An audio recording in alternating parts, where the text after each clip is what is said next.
Bismillahirrahmanirrahim. Assalamualaikum warahmatullahi wabarakatuh. Perkenalkan, nama saya Ahmad Faiz Ibrahim. Saya merupakan mahasiswa dari Ekonomi Syariah kelas 2C dengan NIM 12392201005. Tujuan saya membuat video ini adalah untuk menyelesaikan tugas ekonomi makro yang ialah untuk membuat video dengan studi kasus dan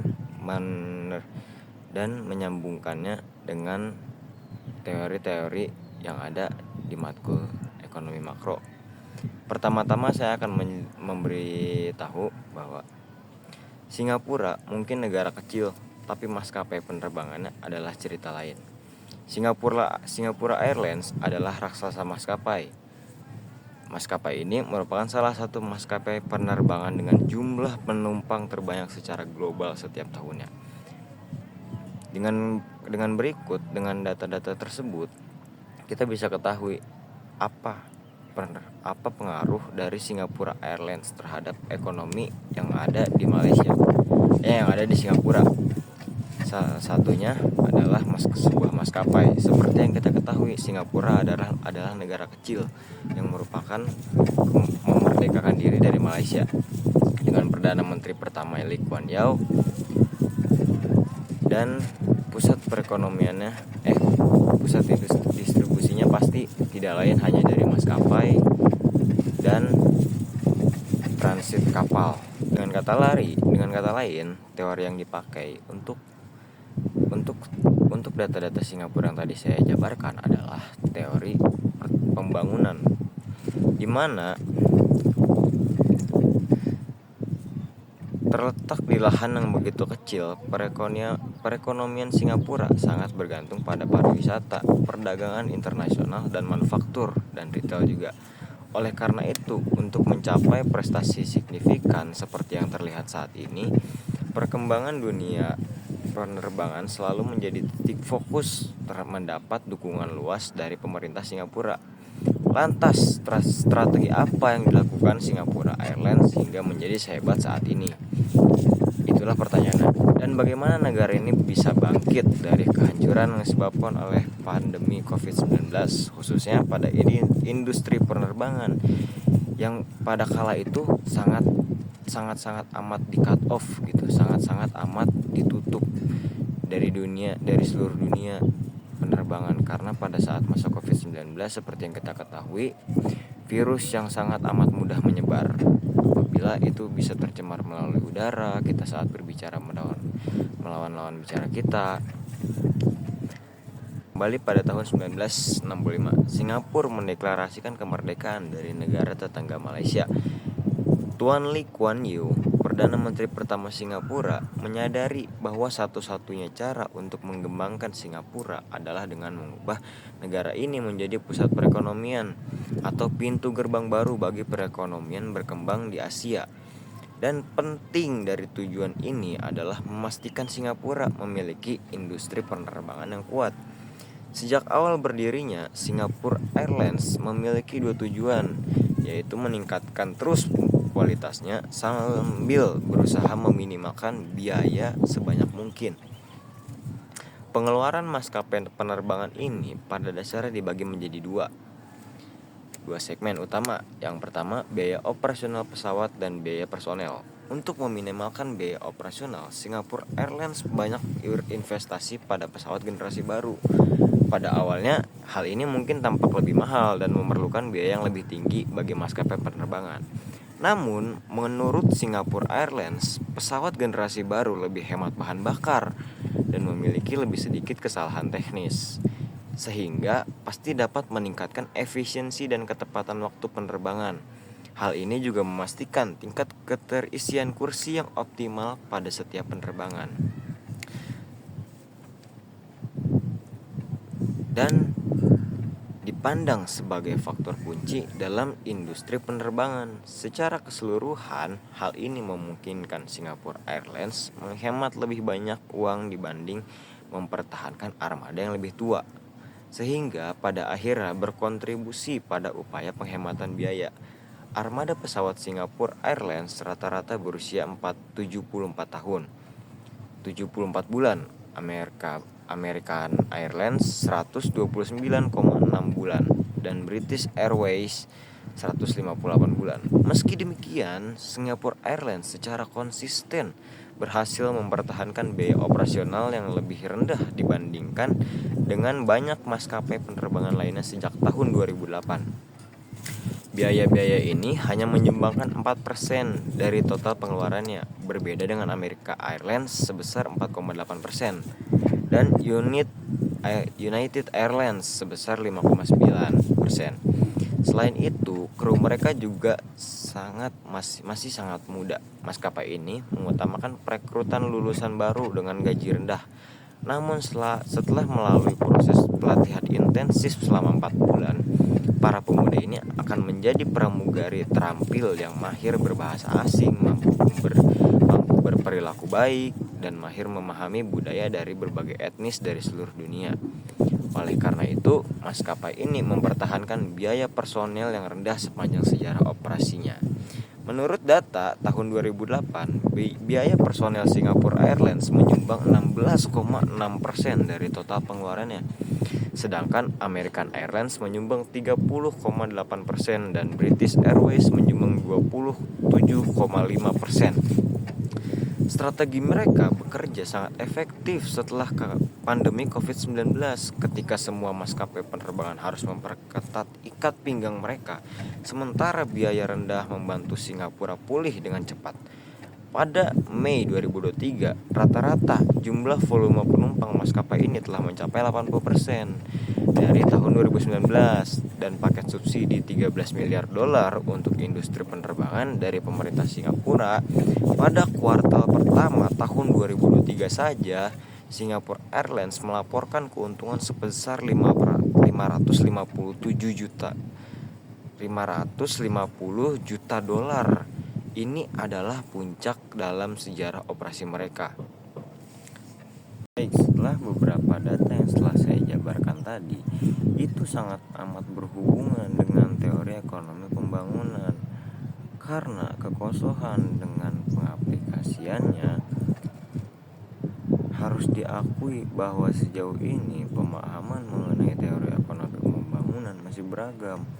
Artinya halnya pada teori ekonomi makro maupun ekonomi mikro, di mana konsep definisi baku dan pola analisisnya yang seragam telah disepakati secara luas. Arsyad pada tahun 1993 menyatakan bahwa belum diterimanya teori ekonomi pembangunan secara luas dan baku dikarenakan luasnya cakupan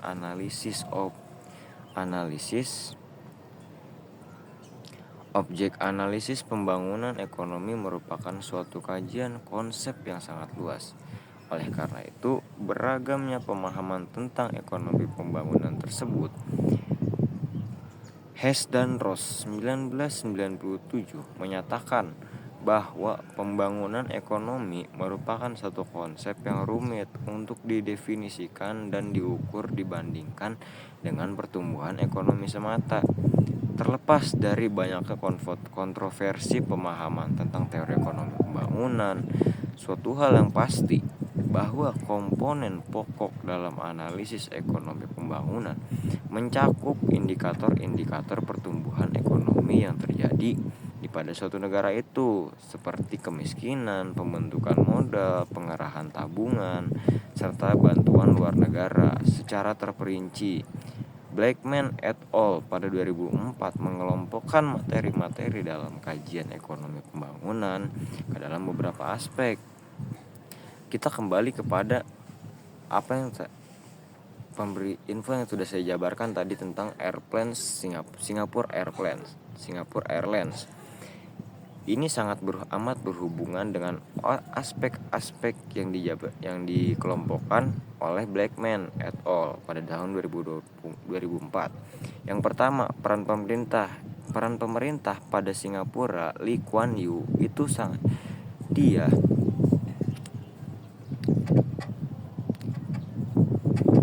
Kuan Yew, Perdana Menteri pertama Singapura, menyadari bahwa satu-satunya cara untuk mengembangkan Singapura adalah mengubah negara Singapura ini menjadi pusat perekonomian atau pintu gerbang bagi perekonomian berkembang di Asia.